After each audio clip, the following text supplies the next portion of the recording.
Hi, I'm Jake Ray, and today on the Student Slant, we talked to Summer Cartwright and Owen Daugherty, campus editor and assistant campus editor at The Lantern, about covering last-minute press releases.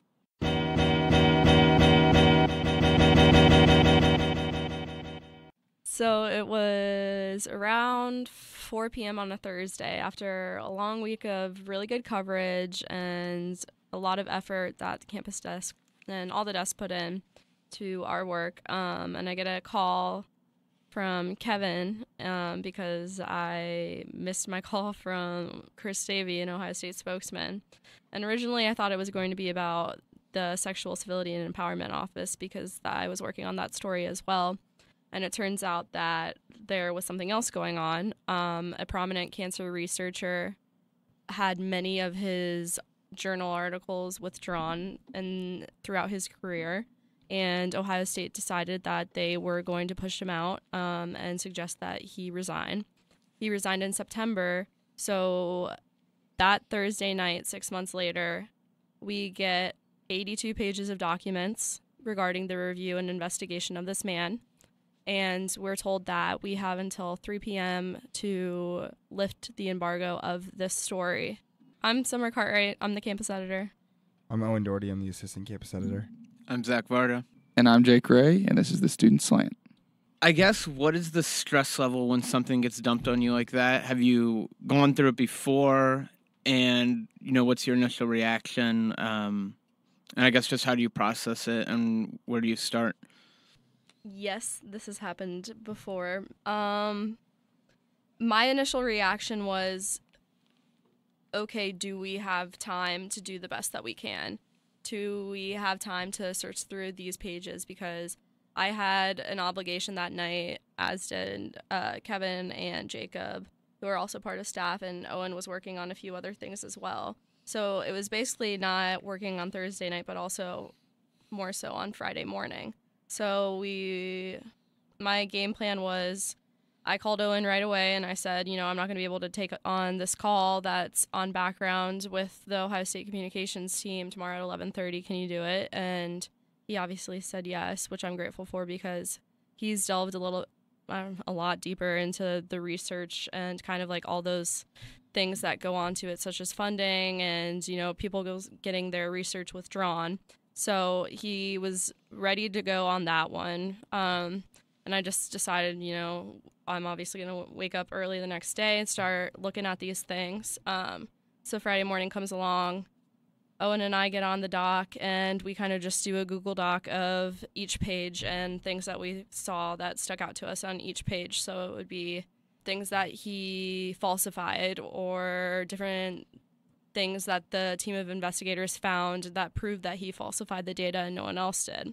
And we went through that along with Jacob, the managing editor for content, and Kevin, the editor-in-chief. And we got that done in a pretty timely manner. Owen took the call. He wrote a good chunk of the first half or maybe even a page of the article before then because of all the information we already had and because of the research he did on the researcher and the money he's gotten. And then we kind of went from there, really. Yes, it was stressful, and yes, it's happened before. We've gotten a little bit more used to it now. It's April. I mean, it's happened. It's to be expected, and that's the cool part of being a part of a team. I mean, she just rattled off the amount of people.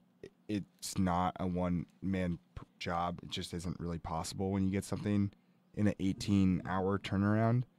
And on top of that, I mean, I think we're journalist students as opposed to student journalists. I think the schoolwork does come secondary. So skipping a class Friday or something like that becomes expected when a news dump happens. But it's also much more possible to handle because of the amount of people you have. And the fact that I had that Friday morning class with someone like Kevin and Jacob, and we're touching base at 8:45 on how we're going to handle this for the rest of the day.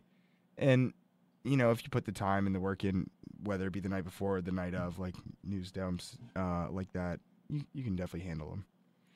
Yeah, you guys have been working with the comm teams at Ohio State for several years now. I mean, your editors, your seniors, you're about to be done.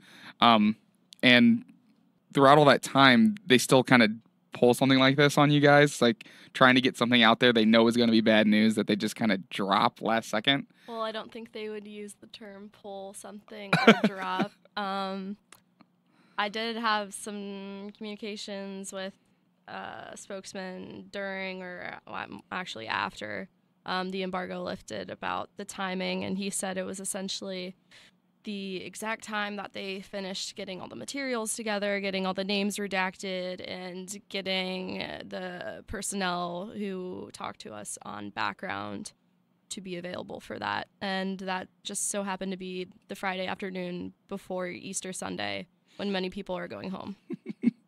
Yeah. I will say it's not just on us. It's Mhm. on anyone who's going to cover that.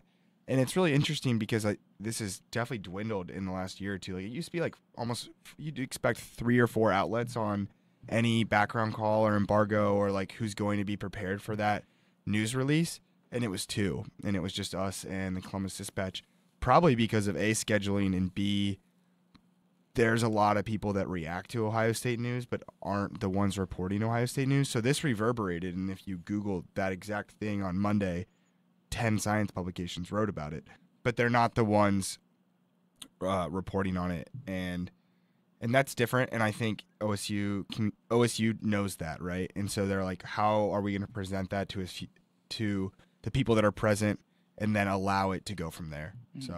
So my original question was, how does this affect like the relationship you have with a communications department that you've been building relationships with throughout your whole entire careers? It's part of the job on both ends. They have a job and we have a job, and we work together, and it's, it's a very active, fluid thing. And I think both sides are serving a different purpose and serving a different audience. And if you go into it knowing that you can do your job responsibly, that doesn't mean we always agree on those decisions. And I think everyone's professionals. When it got done and it got published, and so you get this basically less than 24 hours between when they let you know and when the embargo is going to be lifted. When you look back at it, were you happy with how it turned out? Was there anything you would have done differently? And then I guess more of what's the relief like when it's finally like, okay, the embargo's lifted, our story's out? I was really happy with how it turned out, especially with the short amount of time. I think one thing that was the biggest question on our minds, and we knew it was going to be the biggest questions on the readers' minds, was why now? And I think we did a better job than any other publication in trying to answer that. We looked up different websites and saw that some of them weren't active. We did what we could to try and figure out, okay, were there signs that this man has been out of work and not at the university for 6 months? And we did that in a pretty clear way, saying, okay, this is what's been happening. It's been this amount of time. This committee has met this many times. The investigation ended in September. The man resigned in September, and here's where we're at now. Here's maybe why that happened. I would say there's never really relief after something like that comes, because you know that people are going to be reading, and you're going to be on edge until you know that nobody is going to call you with complaints, or nobody is going to call you or email you unhappy with the product that you get. Obviously, some readers are going to be doing that, but I'm talking more so about the people who arrange those interviews, such as the communications department. I know for me, I kind of have a timeline in my head on whether or not, I'm not going to hear from someone who's unhappy who helped us get the story together, because it usually happens pretty quickly if they're unhappy, if they think that we took a certain approach that they did not want us to. And we're journalists. It's not our job to, put out a message that other people want. It's our job to put out a message that we think is right, and that we think is objective, and that we think is critical at the same time, because that's necessary, and because we are the ones that get to challenge entities like Ohio State and keep them doing the right thing. It was definitely a relief. Yeah, at that point, like that portion of the work's done, but it is like the fallout and dealing with communications and just dealing with people. And I'm a naturally more anxious person, so I was like, I will second guess something Absolutely. And sometimes you just got to take a step back from it and be like, the story's over. I thought it looked a heck of a lot better the next day, as opposed to like when I'm reading it on my phone at 5, like reading it the next day, refreshed. I'm like, oh, I really like what we did here. And there's always room to grow and like critique, our own work. But yeah, I was very pleased with the story. The one thing I was frustrated with is that we didn't know about it first.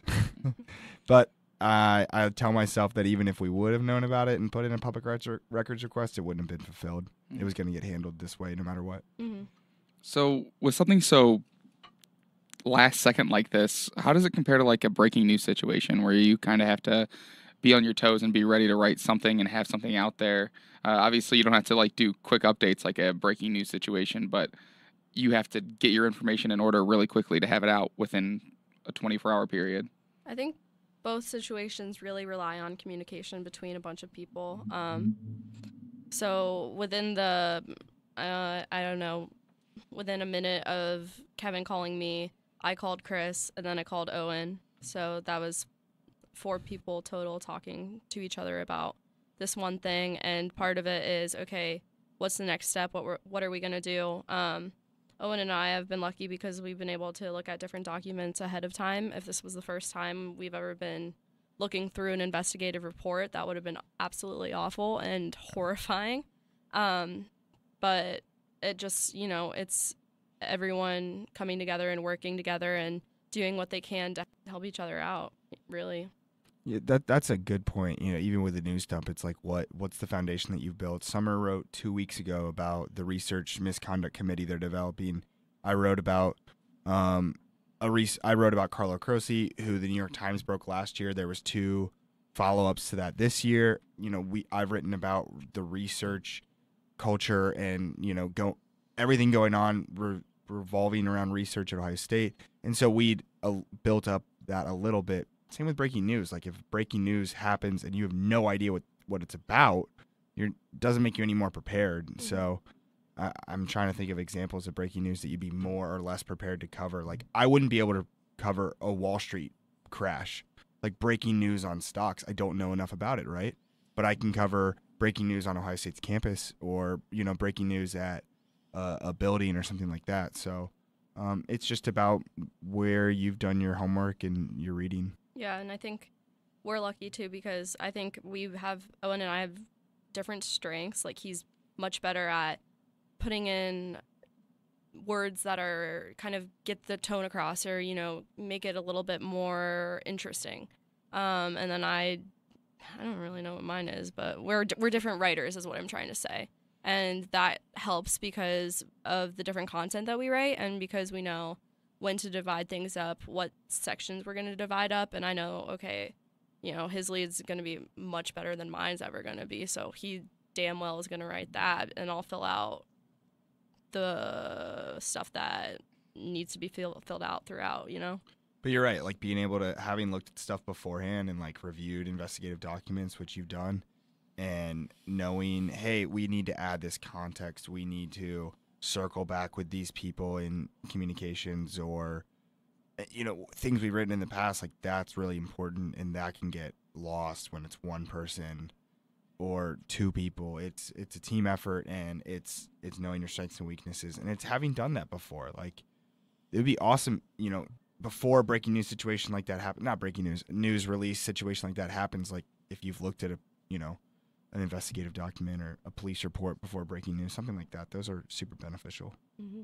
Deadlines are part of journalism. It's part and parcel, but this is a little different because it's an external deadline where someone else is dictating to you when your story is going to go out.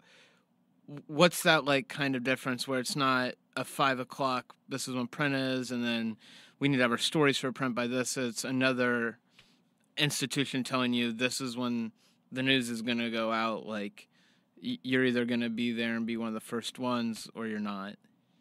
I think that's actually more often than we believe, like external deadlines. Board of Trustees are happening at this time. Are you going to have done your reading on the materials and know, hey, you're putting out a story even before they meet or, it's going to be an hour after they meet? That's essentially an external deadline.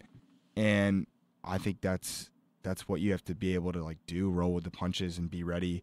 We don't set that many of our own internal deadlines, besides knowing that we need to fill content. But like if I'm working on a story, or Summer's working on SCE, her only deadline is get it done before someone else, or get it done before they're going to do a press release, because that's her story she's been working on for 5 or 6 days. Probably put it out yesterday, and not that it wasn't rushed, but it's like, I want to do this because we're ready to do it. Don't wait 2 days because print's in 2 days, so it is an external deadline, probably more often than not. Yeah, I think embargoes are, I don't know if exhilarating is the right word, but they're definitely a lot more intense, I would say, because I'm very competitive in what I do, and when you're on the phone with other entities, that they're going to be writing the same thing, and you want to be better than them, regardless of if we are a quote-unquote student paper and they're not. We want to do everything we can to get the most information, to get the best points across, and to do the best work. And so when we go into these embargoed meetings or on background calls and know that, okay, us, the Dispatch and Columbus Business First, we're all going to be putting it out around the same time, who's going to be the best, I always want us to be, and I always think that we have been.